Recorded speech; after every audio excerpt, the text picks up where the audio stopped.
For nearly 70 years, the Department of Justice's Civil Rights Division has played a critical role in protecting the right to vote. It has brought lawsuits to strike down voter suppression efforts.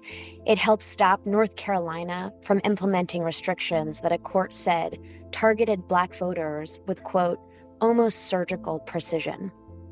It has compelled states from New Jersey to California to provide bilingual ballot materials, and it has intervened in countless other ways to make our elections more fair and more accessible. The Civil Rights Division has long been the federal government's front line in the fight for voting rights. And today, it's not the same. Nearly all of its career attorneys have left or been reassigned. The Attorney General has ordered the dismissal of every major voting rights lawsuit that is still pending.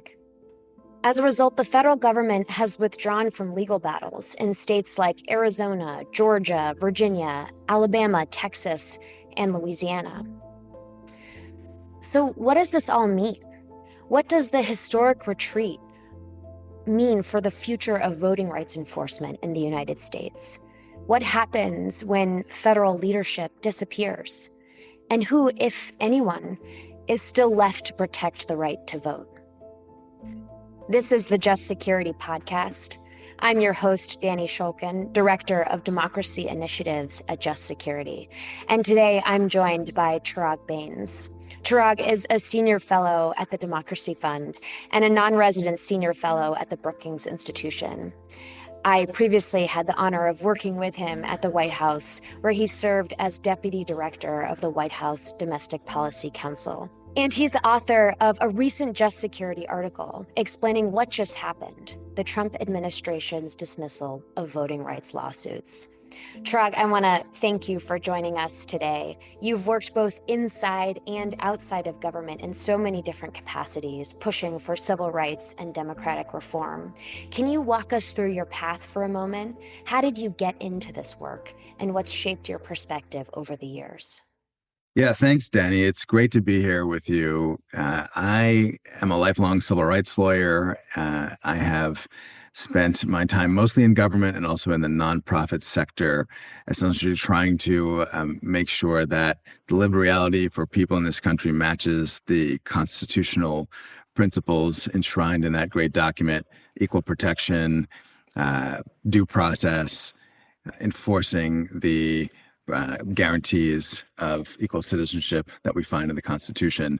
And as I said, I did it mostly through government and nonprofits. I worked in the Civil Rights Division as a line attorney, a career attorney at the beginning of my career, and then as a political appointee, a senior counsel to the head of the division, including working on voting cases.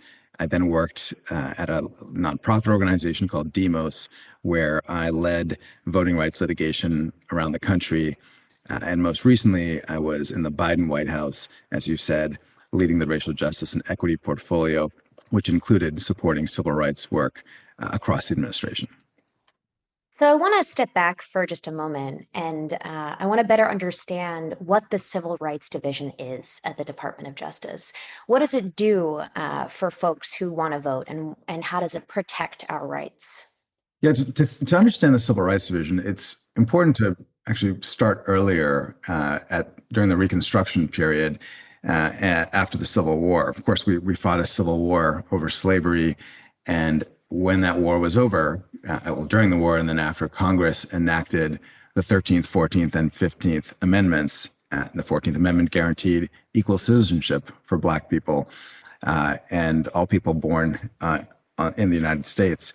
The 15th Amendment guaranteed the right to vote for Black Americans. It prohibited discrimination based on race in accessing voting. But the reality is that we went another 100 years without meaningful Black participation in elections. We had rampant voter suppression, and those constitutional guarantees were honored in the breach. That is, they weren't meaningful.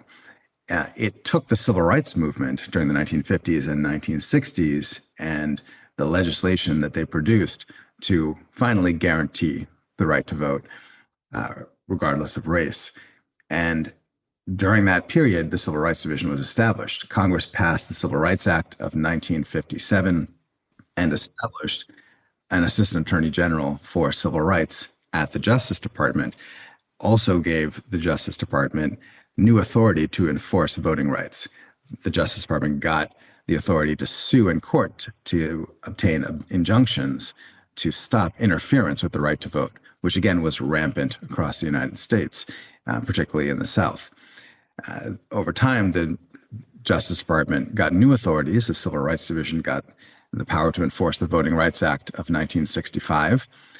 That is widely considered to be the crown jewel of civil rights legislation in this country. And it is the thing, the Voting Rights Act is the thing that led to actual meaningful access to the ballot for Black Americans and for all Americans in this country. But it's not self-enforcing, right? The Voting Rights Act has to be enforced through litigation. And the Justice Department has the ability to do that. There were other statutes that were passed over the years that gave the Civil Rights Division new authorities to try to fight voter suppression and ensure everyone had access to the vote, regardless of race. And they've been doing that for years. Their work remains important. We have seen continuing voter suppression up into our present day and continuing. So it's really critical that the Civil Rights Division exists to be able to bring these lawsuits and obtain court injunctions to protect the vote. So I want to go back to this word that you used, which is injunction. Can you explain what that really means in this case? What can the federal government do when a state is doing something that might impact the ability to vote? An injunction is a court order requiring a defendant to do something or stop doing something. And in the case of voter suppression, we see it take many different forms. For example, if there are unduly burdensome requirements to register to vote or to be able to cast a ballot, a court can order a state to stop putting those barriers in place. For example, a very restrictive voter ID provision that disenfranchises people. Often those kinds of restrictions have disproportionate impact on people based on race, which is prohibited under the Voting Rights Act, or racial gerrymandering in drawing districts that could unlawfully dilute the vote of Black voters or other voters of color. And in fact, it has been done intentionally throughout American history. A court could order new maps to be drawn. So that brings us to today. In the past couple months, we've seen a lot of changes at the Department of Justice. So can you walk us through what's happening at the Department of Justice in the Civil Rights Division, and why is it such a big deal? Yeah, there's a transformation underway at the Civil Rights Division across the board, including on voting rights cases. The most significant thing that's happened is that the Civil Rights Division has dropped all of its voting rights lawsuits. All of the lawsuits that were pending to protect the vote, to combat racial voter suppression, it dismissed voluntarily. And one it paused for the next several months. It's basically getting out of the business of fighting racial voter suppression and protecting the vote more generally. New priorities have been set by President Trump, and those priorities revolve around combating this idea that there is widespread voter fraud. Now, that idea has been debunked repeatedly through academic studies, in court cases. Voter fraud, so people who are ineligible casting ballots, is exceedingly rare, and there's no evidence it had any impact on any recent elections. And yet President Trump continues to claim that he in fact won the 2020 election and that Joe Biden was only made president because of voter fraud. So, Chiraag, I want to go back for a second. You said that the Department of Justice has dropped its lawsuits. What do you mean by that? What does it mean for the Department of Justice and a lawyer there to drop a lawsuit? What I mean is that the Justice Department under President Trump has voluntarily dismissed all of the cases it had that were pending to stop voter suppression. That includes 8 salient cases, 8 major cases across a variety of issues. One involves restrictions on the right to vote. The Justice Department had sued Arizona over imposing new restrictions requiring that people provide documentary proof of citizenship, a birth certificate or a passport or a similar document when registering to vote. And if they didn't, they wouldn't be able to vote by mail, and they wouldn't even be able to vote for president. This kind of restriction is completely contrary to a federal law that allows people to register to vote by attesting that they are a citizen under penalty of perjury. In another case, the Justice Department had sued Texas over a wide-ranging law that the state passed after the 2020 election that prohibited election officials from mailing unsolicited ballot applications, mail ballot applications to any voter, that restricted the counting of certain provisional ballots, that restricted the ability of groups to give food or water to voters who are waiting in line, which they often do for hours in the heat, outside of a certain distance from the polling place.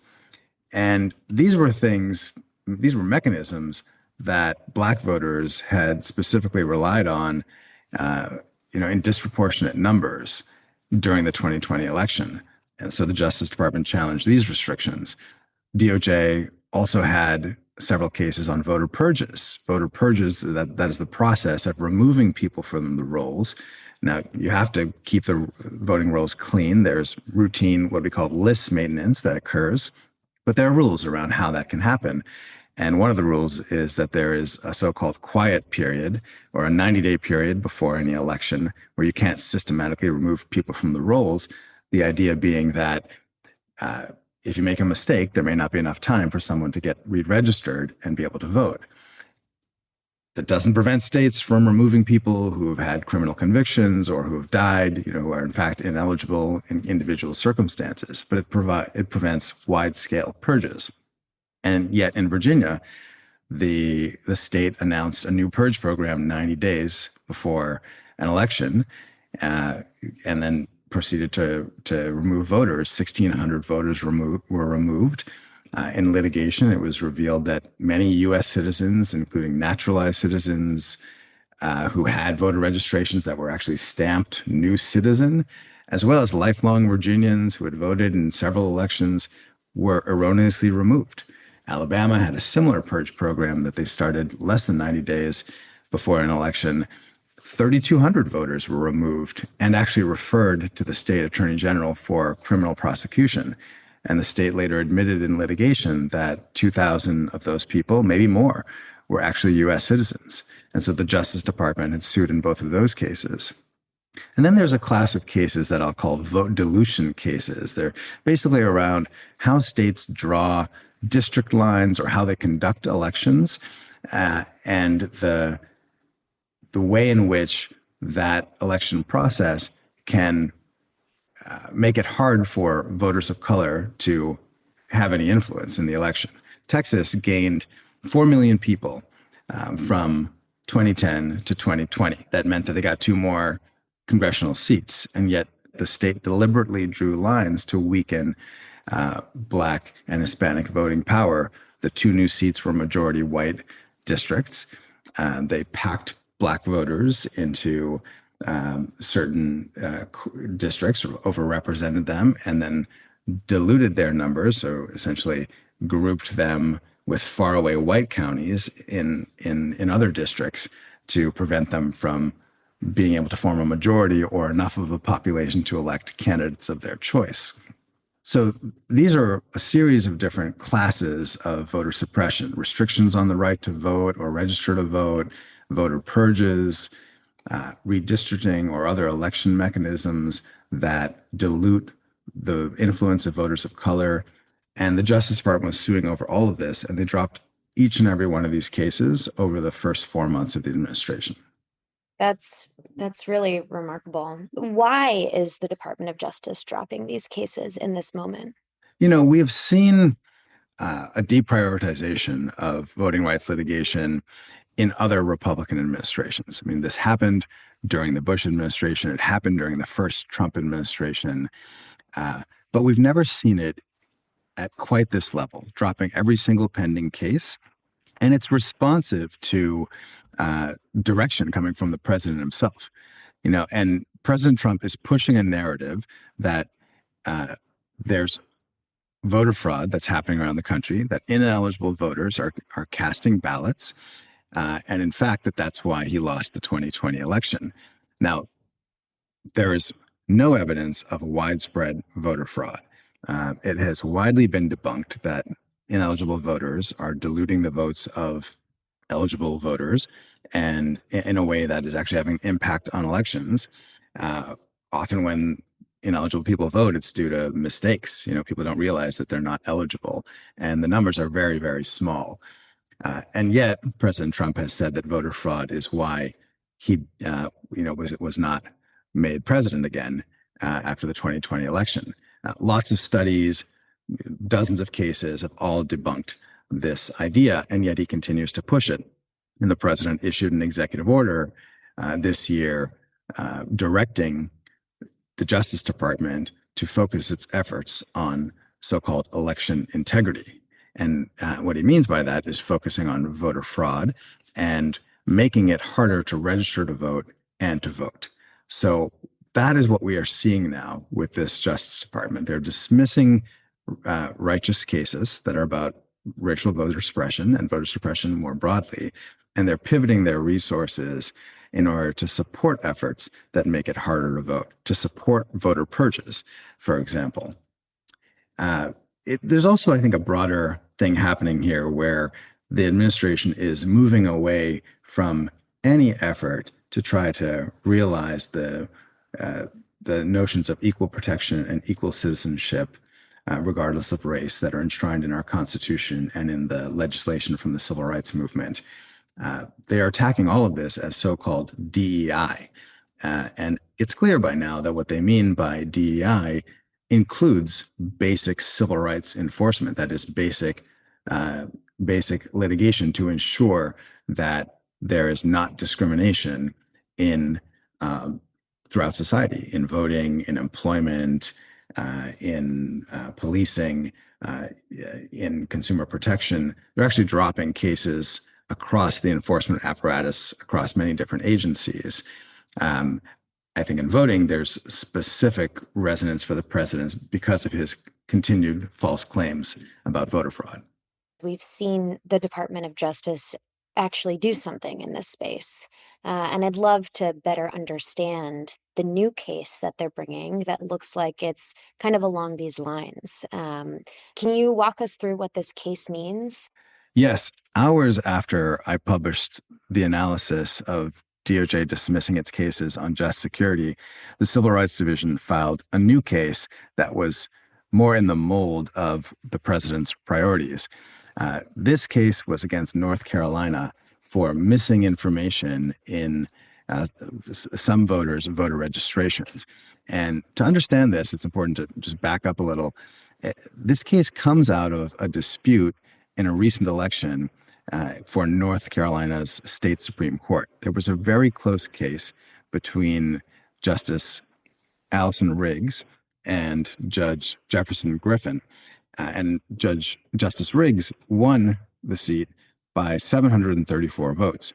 And yet Judge Griffin, who had been challenging her, pursued a lengthy course of litigation to try to prevent her certification as the winner. There were very complicated proceedings in state court and then ultimately in federal court. And in those proceedings, Griffin was arguing that there were thousands of voters who shouldn't have been eligible to cast a ballot because they were missing information in their voter registration. The Help America Vote Act requires states on their voter registration forms to collect either a voter's driver's license number or their social security number, or else assign them a unique number. And yet, for years, North Carolina used a form that marked that information as optional. So many people didn't fill it out.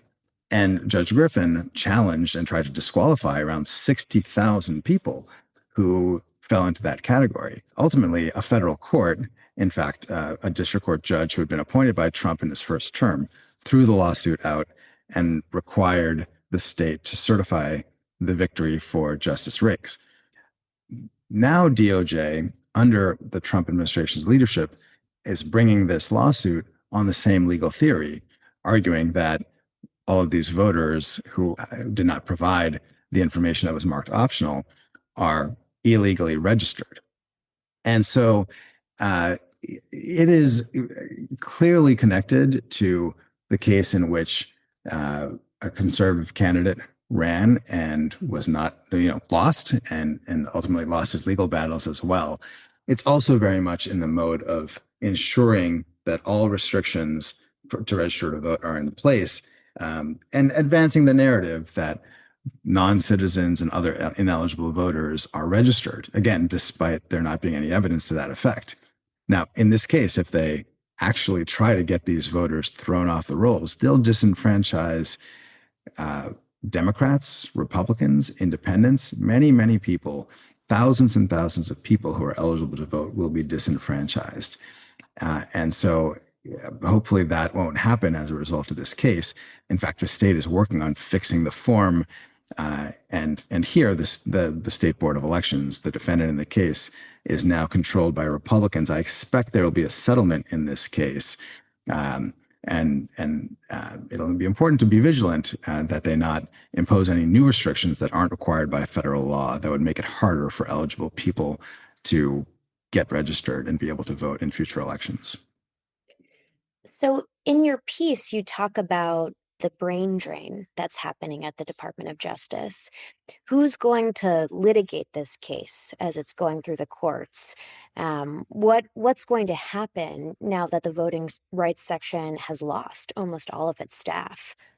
There has been a mass exodus of attorneys from the Civil Rights Division broadly and the voting section in particular. The voting section is the part of the division that brings these cases under the Voting Rights Act and under the other statutes.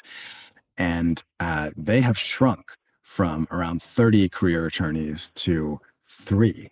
This was the result of a deliberate strategy to drive out career attorneys, whom the administration probably doubted would advance the president's agenda. These are apolitical folks. They're hired in a process that doesn't take account of who they ever voted for or what party they might be sympathetic to, and they've served Democrats and Republicans. Some of them had been there for decades, and the administration, as soon as it got there, reassigned the chief of the section and 6 managers as well, 6 out of 7 managers, to a part of the division that processes employment discrimination complaints that are internal, basically people who work at DOJ raising employment discrimination complaints. This is not their expertise. It was clearly a move just to get them out of the section. The 7th and final manager retired. The administration, of course, is also pushing the deferred retirement program that is trying to get people to resign from the division and from government more broadly. And a lot of attorneys took that. Some people quit because they saw what was happening to cases being righteous cases being dismissed. And the result is that the ranks have dwindled. So those 3 attorneys are there, and they will surely participate in some of this litigation, at least as long as they're there. I think this litigation in the new mold, cracking down on the right to vote, making it harder to participate, will probably have to be driven by political appointees. So people that Trump has brought in specifically to lead the division, they're going to have to litigate these cases, be very, very involved. Now, perhaps the division will hire new attorneys. But I think, you're not going to have the quality of folks who have been there for years and years, people who understand these very complex doctrines that underlie voting rights law, and who know how to win these cases. I expect the quality of lawyering to drop significantly. You mentioned in your piece that there's a new mission statement for the voting rights section. What does that mean for the section moving forward? This was really surprising. 2 weeks after her confirmation, Assistant Attorney General Harmeet Dhillon emailed new mission statements to career staff throughout the division.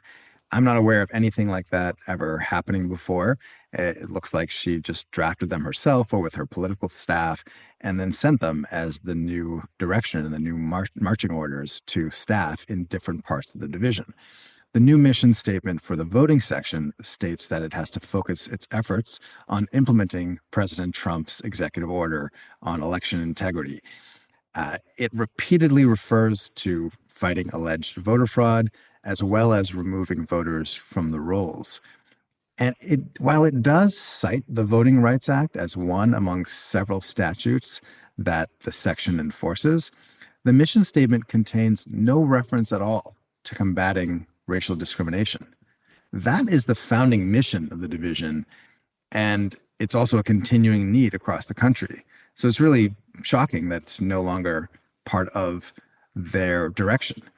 That's a clear signal that the division, the voting section, are getting out of the business of preventing race discrimination in voting. We'll probably see DOJ on the other side of some of those cases now. For example, coming to the defense of states that engage in reckless voter purges or that engage in racial gerrymandering and vote dilution. So I want to get into the role of the courts a little bit, because as you've laid out for us, the Department of Justice is stepping back from all of these cases or redirecting its now limited resources to a different mission. So what do you think is going to happen in the Supreme Court or the lower court's approach to voting rights generally? Who can enforce these cases if DOJ isn't there? I think DOJ's dismissal of these lawsuits is going to have a significant impact. Now, in some of these cases, DOJ disappearing means the case is over. In most of the cases, there are private parties who are involved. So individual voters, voter participation groups, often represented by extremely good and seasoned voting rights lawyers at legal nonprofits, are continuing their lawsuits. So several of these cases will continue and are moving in the courts right now. But DOJ's absence will hurt. DOJ, again, has expertise. People have been litigating these cases for years, so they bring that expertise to the litigation. It also sends a signal when the Justice Department is involved to the court that this is an extremely serious case. The Justice Department is able to stay in cases for the long haul, and at least before its career attorneys were driven out, they had folks who were going to be there over the years to continue fighting over the litigation. And their disappearance means that the weight of the federal government will not be on the side of these private plaintiffs.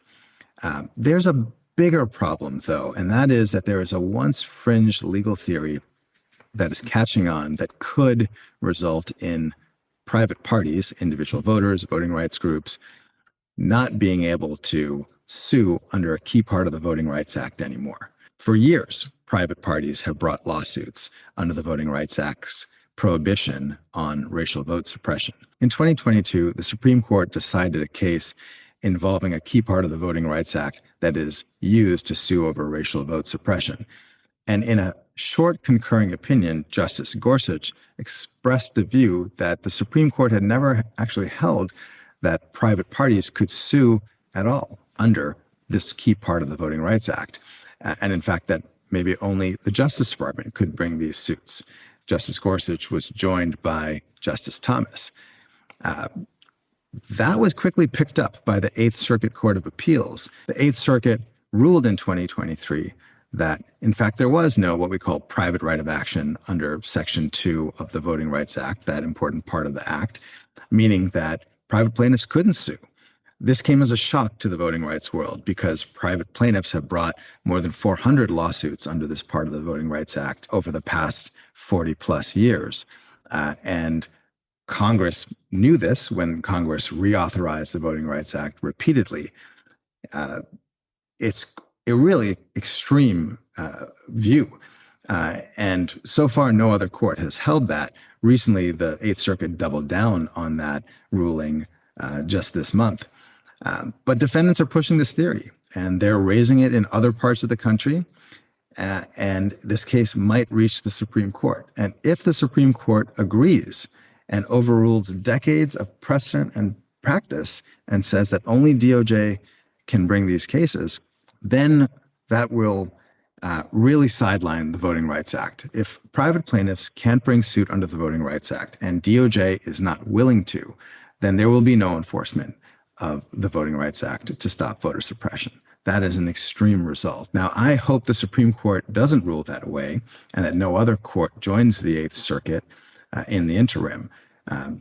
The text of the Voting Rights Act, precedent, practice, all of the evidence in the congressional record makes clear that Congress intended private parties to be able to sue under the act. But if it came to pass, it would be destructive for voting rights around the country.